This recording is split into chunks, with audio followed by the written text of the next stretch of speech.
Chinese researchers have recently claimed that they have beamed high-speed internet from space using extremely low-power lasers. Is this a bluff, or is it a real technological breakthrough?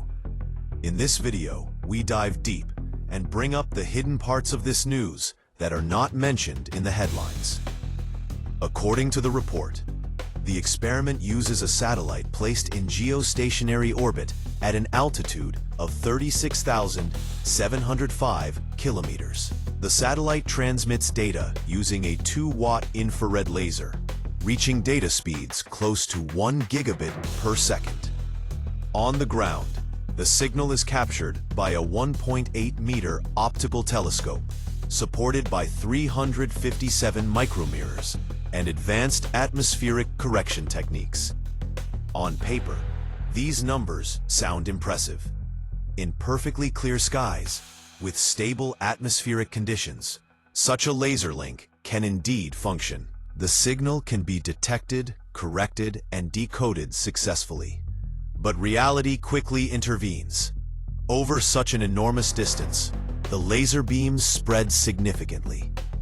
By the time it reaches Earth, the spot on the ground is hundreds of meters wide, and only a tiny fraction of the original 2 watts is actually collected by the receiver. And now consider fog and haze.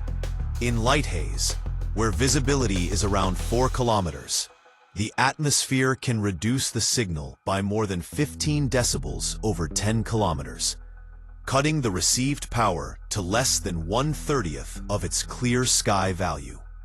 In moderate fog, with visibility near 1 kilometer, the situation becomes extreme.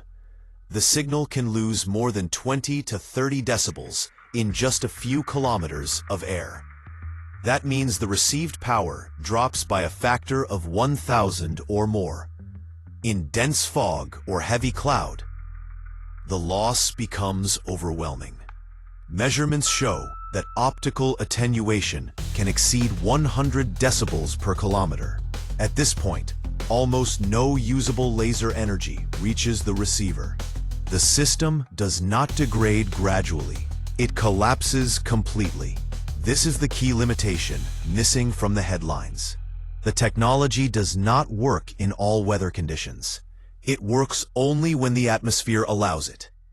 And here is the part that was never mentioned in the news. China is not developing this laser communication technology only for civilian satellite internet. There are strong indications of a separate, undisclosed program focused on military communication.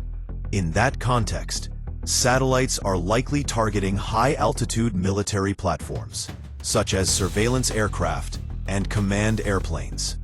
These platforms operate above most clouds and fog, where the atmosphere is thinner and far more stable. Under these conditions, the laser link becomes dramatically more reliable. This is where the technology truly makes sense, not as a universal internet solution for everyone on the ground, but as a highly secure, high-speed communication link to military aircraft, where reliability, secrecy, and controlled geometry matter more than weather independence. So the final conclusion is clear. The headline claim is misleading. The civilian promise is overstated. But behind the scenes, this technology may quietly revolutionize military communications, not by ignoring physics, but by working around it.